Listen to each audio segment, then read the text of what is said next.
আজকের এই সেশনে আমরা আপনাদেরকে ওয়েলকাম করছি। আপনারা জানেন একটু আগেই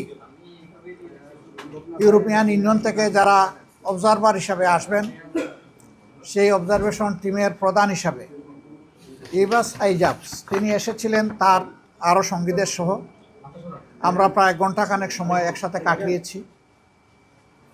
মূলত আলোচনা ছিল ফেব্রুয়ারির ইলেকশনকে সামনে রেখে সাধারণ নির্বাচন এবং রেফারেন্ডাম দুটোই আলোচনায় এসেছে প্রসঙ্গক্রমে। তারা জানতে চেয়েছেন আমাদের দল এবং আমাদের যাদের সাথে সমঝোতা হয়েছে ইলেকশনের জন্য আমাদের প্রস্তুতি কেমন,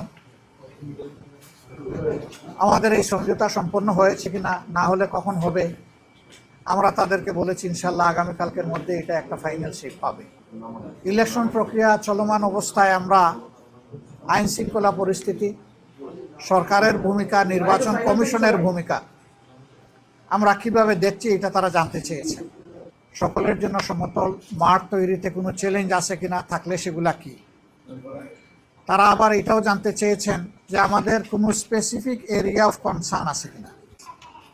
আমরা বলেছি অবশ্যই আছে, কিন্তু সেইটা আগেই আমরা আপনাদেরকে জানাতে পারছি না।